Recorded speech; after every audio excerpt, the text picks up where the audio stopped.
Hi, welcome to day 10 of the confinement or coronavirus series. We're going to call this conversation the Daffodil Principle.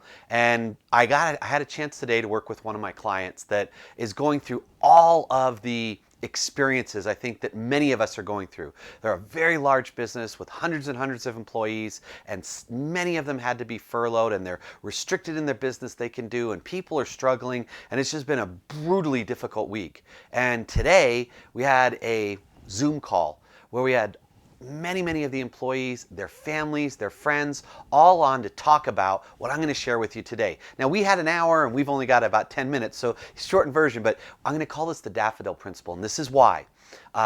Daffodils bloom when and before everything else. They don't wait for the perfect conditions till everything's right, till everything's great. Here in Utah, we're not really participating in spring this year, and we're having snow on a regular basis still. Snow in the morning, and then get to 45 or 50 degrees in the afternoon, then snow again at night. And it snowed almost every day over the last 7 days. But when I was walking outside yesterday, I saw my daffodils are in bloom. They're probably more accurately my wife's daffodils that are in bloom. Just absolutely beautiful. And what daffodils do is they bloom because they can, not because the conditions are right.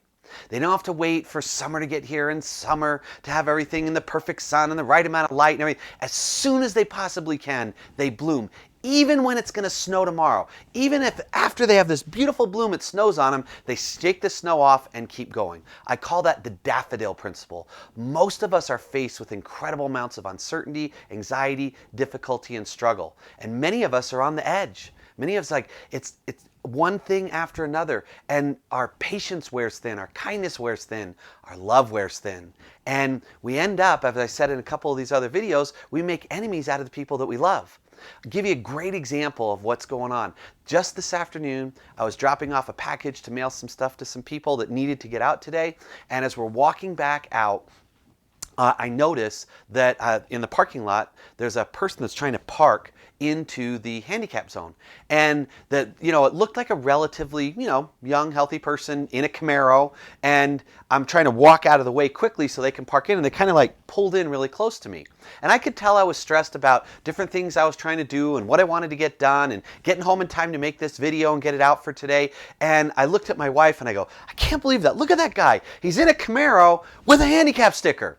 Incredibly judgmental, I know. My wife, who is one of the greatest people, she didn't yell at me, she didn't correct me, she just said, Chris, you don't know. And she's right, I didn't know. And I wanted to argue back with her, yeah, but it's still, and she goes, Chris, you just don't know. And I'm like, you're right. And I have to tell you, everybody in their life needs a Sherry. Unfortunately, there's only one, and I married her. Incredibly helpful. So I'm over this now, and I'm walking back up to the truck, and my wife likes to park at the far end of the parking lot. And so we're walking all the way up, and I kind of hear this commotion behind me, and as I get in the truck, I turn around, and the guy in the Camaro has run up to my window, and he knocks on my window, like this guy's committed. He goes, hey, what did you have to say to me? I'm like, I didn't have anything to say to you. I was talking to my wife about, going to Florida and what we want to do when the coronavirus ends and stuff. Well, I saw you pointing at my car. I said, well, I did. Now, in that moment, what I'm going to share with you now happened in about a half a second in my brain. But my first thought was, okay, dude, you want to come up? Yeah. I'm wondering why. And I was just going to light him up. And boy, when it comes to using words, I'm a samurai. I can cut anyone down I want. And I thought, yeah, but is that really the outcome that I want? And then my next thought was, you know what? I'll just, I'll kind of back him off. I'll say, yeah, you know what? You want to fight with me? You want to go through? Come on, bring it on. Let's go. Let's make that. And I'll yell at him and scream at him and tell him how dumb he is and how idiot and he doesn't even know me. Follow me up the park. And then I thought, hey, wait a minute. I'll bet she's stressed. Bet you everybody's stressed. And so I looked at him and I said, sir, I don't even know you. I've never met you.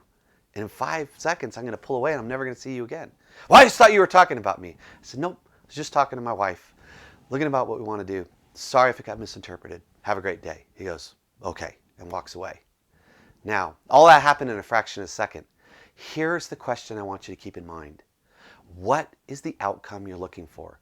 When stress gets high, tension gets high, and you're struggling with your children because they're homeschooling, with your spouse because you're in the same house all day, every day, with people at work, Zoom calls, emails, whatever it is, and you find that tension and struggle, stop and ask yourself, what's the outcome? In this case, I had to decide very quickly, was my outcome to win, which I could do. I could have verbally outfenced the guy and boxed him in and made him feel like a complete idiot. Great use of my skill set.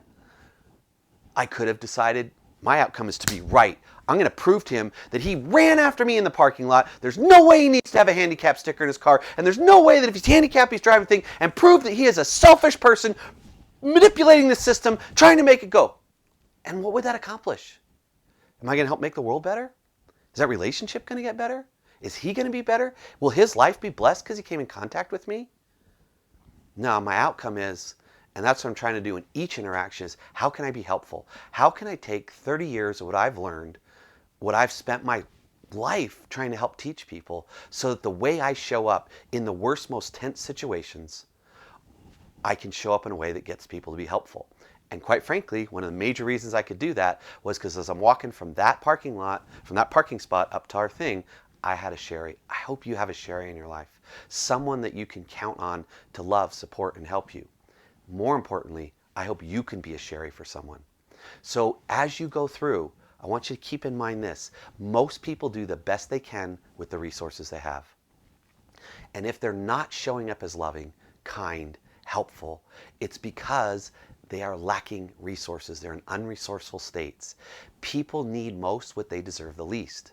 People who need love the most generally deserve it the least. People who need patience the most generally deserve it the least.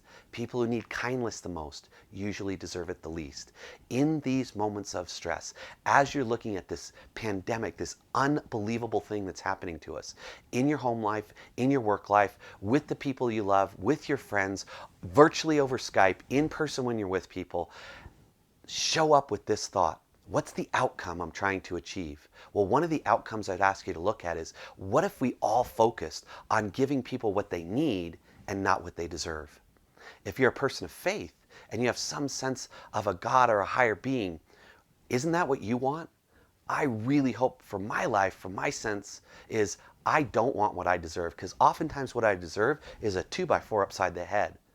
What I want, what I need, is forgiveness and patience and kindness and love. And I don't think I'm different than a lot of other people. And so as you show up in your marriage, as you show up in your family, as you show up at your workplace, virtually or in person, look around you. What do people need? Not what do they deserve, but what do they need? And become intentional and gifted and skilled at delivering what people need. And then as you go through your day and you look around and you notice in your marriage, with your children, at work, that love is wearing thin, that patience is wearing thin, that kindness is wearing thin, I want to share with you 3 tools, 3 things you can do almost immediately that will really help the situation no matter where you're at. Number 1 is, when you find love, patience, and kindness wearing thin, serve. Turn to serve. People, the more you can get focused on other people, the better everything's going to go. And you see this dynamic, and it's kind of interesting, where the food bank puts up signs that they need milk or cheese or bread or eggs.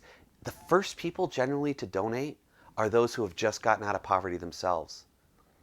It's often the people who are more affluent that drive right by because they're so busy and the need is so far away, it doesn't cause them to stop.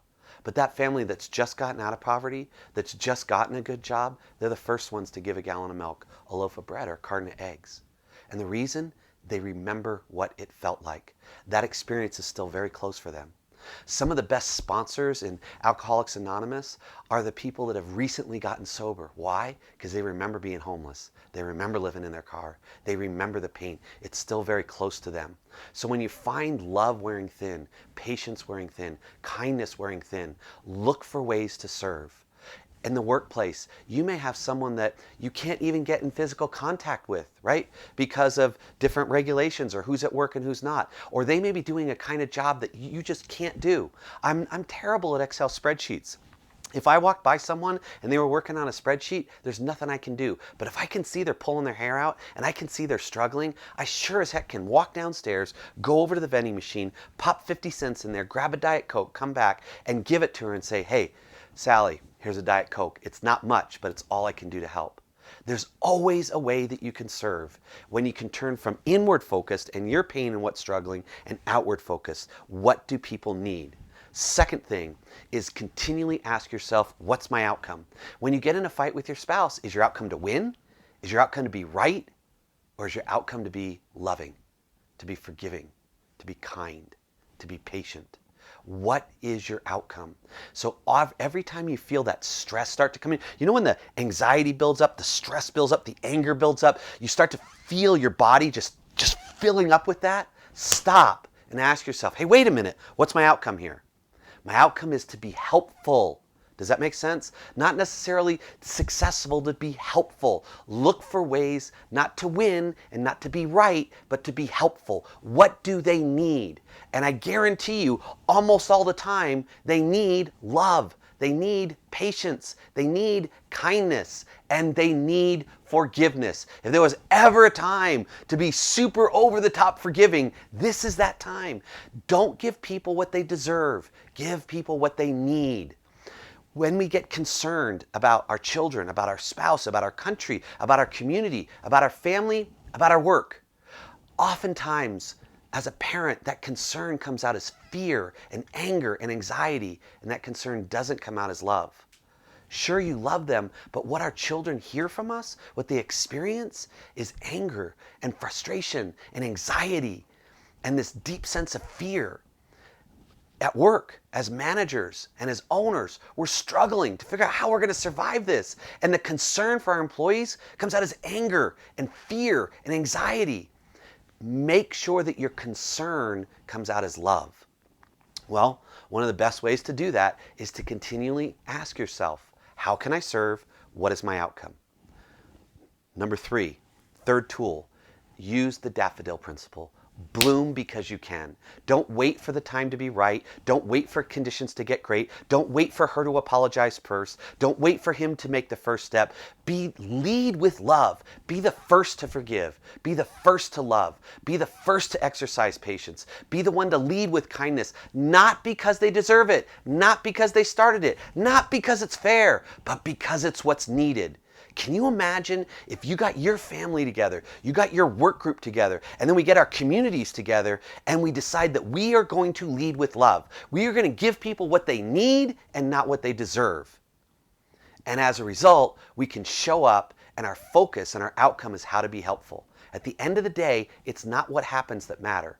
It's what you do with what happens. And we all have a choice to be daffodils. We all have a choice to make a conscious effort to serve, to focus on our outcome, and to show up as the best that we can for the people that we need. And if you do that, you're going to start to see magic happen in your marriage, in your family, and in your businesses.